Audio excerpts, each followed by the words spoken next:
Isa lang ang ating Senado. Hindi maaaring dalawa. Bakit may mga usurper na pumapapil na sila daw ang majority? There is a wrong invocation of the case of Avellino versus Cuenco. Naririnig niyo po iyan sapagkat yung kasong binabanggit, ang linalaman po ng desisyong yan ng Korte Suprema ay hindi patungkol sa quorum. Senator Win, if you want to win the presidency of the Senate, you must win according to the provisions of the Constitution. Nahaharap tayo sa isang krisis diyan sa equal branch of government, itong legislative branch of government. Bakit?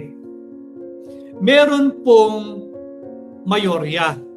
Yung mayorya ay pinamumunuan ni Senate President Alan Peter Cayetano. Hindi ko po siya kaibigan. No, ito ay factual at we will be very objective dito sa pagtalakay natin ng quorum, hindi kapritsyo. Ang kinakailangan po sa Senado ay yung constitutional quorum, hindi colorum. Kaya ito po yung ating topic ngayon, quorum, hindi kapritsyo. May kinalaman din po ito sa naganap na pagdinig kahapon diyan sa Blue Ribbon Committee hearing. Blue Ribbon Committee hearing at marami ho nagtatanong sa akin ng update. Yung nangyayari po sa ating bansa ngayon, iisa lang ang ating Senado. Hindi maaaring dalawa. Iisa lang ang ating Blue Ribbon Committee. Hindi maaaring dalawa.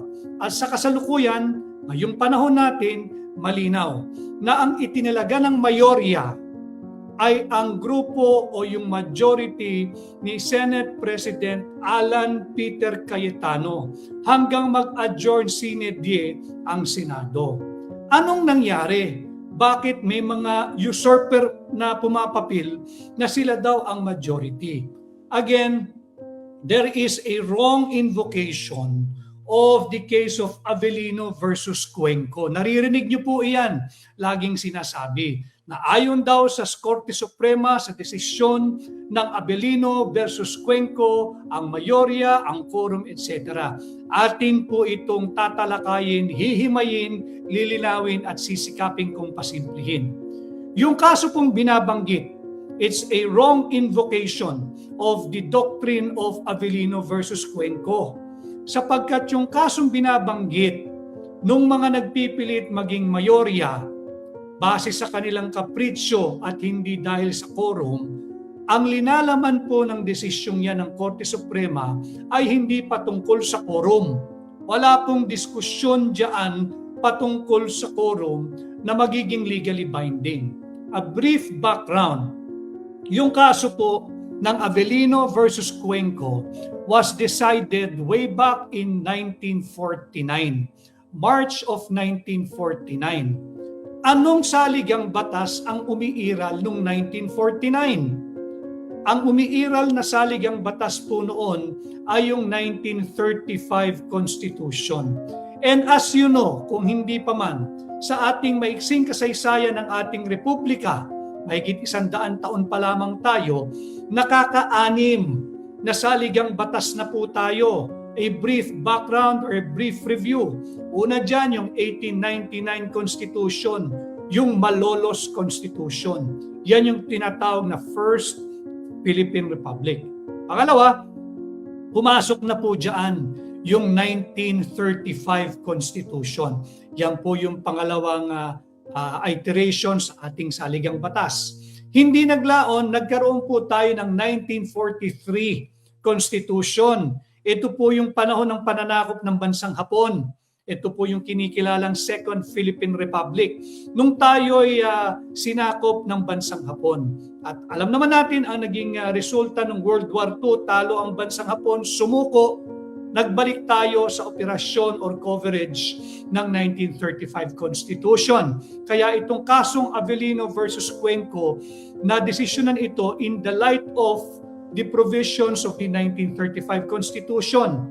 Pagkatapos po niyan, nagkaroon tayo ng 1973 Constitution. Napaka pang-apat na saligang batas na po iyon. At pagkatapos niya, nagkaroon ng EDSA Revolution, sinipa, paalis ng pwesto at ng Malacanang si Ferdinand Marcos Sr. By virtue of Proclamation number 3, issued by then President Cory Aquino, nagkaroon tayo ng Freedom Constitution. Maiksi lamang ang tinakbo nun.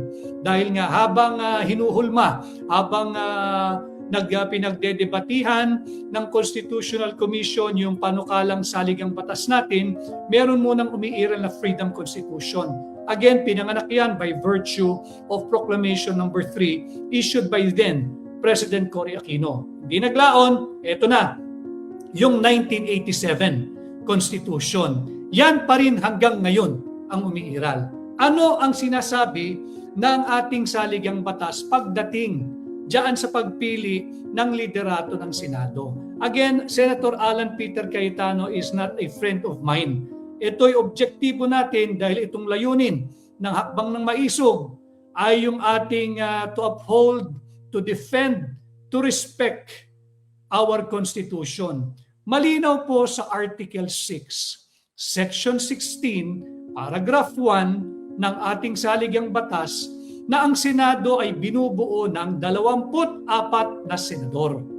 At sinasabi doon kung magkakaroon ng eleksyon sa presidente o opisyal o liderato ng Senado, dapat ito'y naayon sa boto ng mayorya. Mayorya, ano ba ang mayorya? Sabi sa ating saligang batas, by a majority vote of all its respective members. Pag sinabi mong all, lahat. Pag sinabi mong lahat, patungkol sa Senado, 24. There are 24 senators in our republic, in our system of government. Malinaw yan. Kaya si Alan Peter Cayetano ay naging Senate President sapagkat naihalal siya ng 13 senador noong May 11. Ngayon, mayroong nangangahas kunin o agawin ang liderato mula sa kasalukuyang mayorya ng Senado. Pwede naman ho yan. Ganyan naman ang buhay sa Senado eh.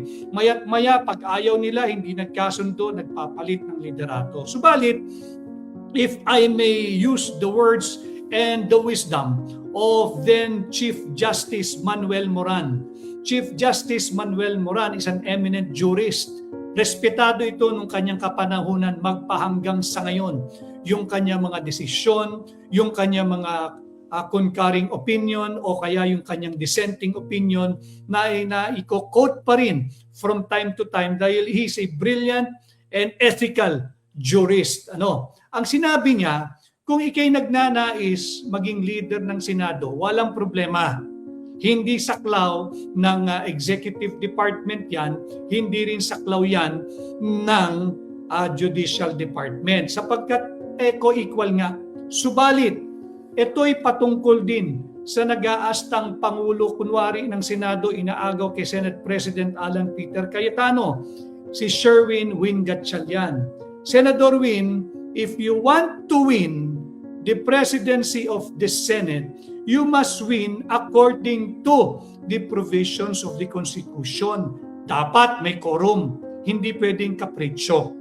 Yan ang sinasabi natin dito sa ating pamagat. Quorum, hindi kapritsyo. Ulitin ko ha, yung pagpili ng mayorya, kagaya ng posturing ni Senator Win Gatchalian, Senator Win, in order for you to claim victory, you must win your victory as Senate President in accordance with the Constitution, no less. Hindi pwedeng kapritsyo.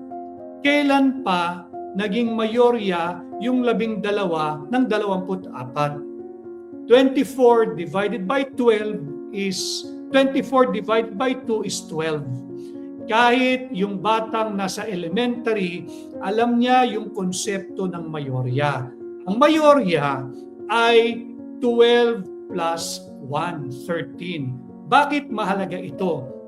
Sapagkat sa ginagawang pagdinig ng Blue Ribbon Committee hearing, hindi dapat dalawa ang Blue Ribbon, hindi dapat dalawa ang Senado. Isa lang ang Senado at sa kasalukuyan ang kinikilala, ang kinakatigan ng batas at ng ating saligang batas na mayorya ay ang mayorya na pinamumunuan ni Alan Peter Cayetano. Mali po yung nagsasabi ayon sa kaso ng Avellino versus Cuenco. Bakit po mali? Hindi dinesisyonan ng Korte Suprema ang usapin pagdating sa quorum. Bakit? Again mga kababayan, ang desisyong ito, March 4, 1949, ito'y nadesisyonan sa ilalim ng 1935 Constitution. At ang naging tindig by yung decision po kasi diyan, yung vote ay 6-4. 6 ang nagsabing i-dismiss ang petisyong yan. Bakit? Simpleng kadahilanan. Ito raw ay political question at ito'y labas sa kapangyarihan ng noon Korte Suprema by virtue of the 1935 Constitution that was operative at the time the case of Avellino versus Cuenco was decided. So malinaw doon na wala pa yung kinikilala natin sa kasalukuyan sa ilalim ng 1987 Constitution, yung Article 8, Section 1 of the 1987 Constitution, yung tinatawag na expanded jurisdiction of the Supreme Court. Ngayon, yung seemingly ay political question, maaari ng pasukin, maaari ng desisyonan, at pwede ng hatulan ng ating Korte Suprema kung merong aligasyon na yung isang branch, instrumentality, or agency of a government acted in excess of or lack of jurisdiction. Malinaw yan. So yung expanded jurisdiction ng ating Korte Suprema ngayon, wala yan dati sa ating 1935 Constitution. Kaya yung Avellino versus Cuenco, wala pong naging desisyon dyan ang nooy Korte Suprema sapagkat simple ang kanila. Nag-sidestep, iniwasan yung issue. Ayaw nilang ma-involve. Ang sabi nila, respeto namin sa co-equal branch of government.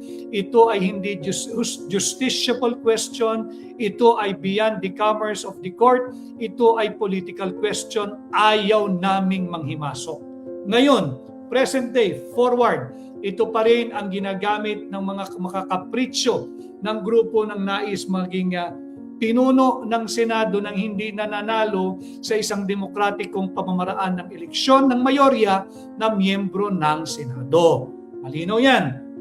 Mali po yung invocation of Avellino versus Cuenco. Malinaw sa atin na pagka ang requirement na ng constitutional quorum ang kini-question, ito ay isang judicial question. Tanong, sino ang dapat magpetisyon sa Korte Suprema? Dapat ba yung kasalukuyang Senate President o yung nag-aastang Senate President? Sa aking pong mata, sa aking pananaw, bilang taong Pilipino, bilang abogado, wala pong dapat gawin ang kasalukuyang mayorya ni Senate President Alan Peter Cayetano. If someone would want to challenge it, it should be the group of Sherwin Gatchalian, Senator Sherwin Gatchalian. Sila ang dapat tumakbo sa Korte Suprema. Balit, alam naman natin na hahaba pa yan, hanggat si Alan Peter Cayetano ang Senate President, dapat magtuloy-tuloy ang pagdinig ng Blue Ribbon Committee sa pamumuno ng chairperson nito na si Senadora Pia Cayetano at ang subcommittee chair or head na si Senador Dante Marcoleta. Hanggat hindi sila napapalitan, sila ang dapat kilalanin na liderato, tunay na liderato ng Senado na nagmula sa tunay na quorum na 13 senador na bumoto, hindi sa kapritsyo ng mapang-11 senador na ngayon ay naging 12, bagamat sila'y kolorum, nagpipilit na maging quorum. Kaya ang ating pong pamagat, quorum, hindi kapritsyo. Why are we espousing quorum, hindi kapritsyo? Dapat quorum, hindi kapritsyo. Dapat quorum, hindi kolorum. Bakit? Because as a Filipino, ang gusto natin umunlad ang ating bansa. Uunlad lamang ho tayo if we will all work collectively as a nation, as a people, lalo na yung ating mga halal na mambabatas, halal na leaders natin hanggang local government units, we should all strive, we should all aspire for, and we should all consciously work for a long-term constitutional stability. Yung ginagawa ngayon na pagpipilit umano ng quorum kahit ito'y dahil lamang sa kapritsyo at wala naman talagang quorum, hindi po iyan makakatulong sa ating kinalalagyan ngayon na meron tayong energy crisis, meron tayong economic crisis. Hindi na natin kinakailangan dagdagan ito ng political instability or political crisis. Ano ho? Malinaw yan. We should not be happy or we should not strive for an immediate. So bagamat agad-agad man ito, bagamat ito isang short-term political victory at the expense of long-term constitutional stability. Huwag tayong pumayag dyan. So sa akin pong pananaw, ang ating topic ngayon, quorum, hindi kapritsyo.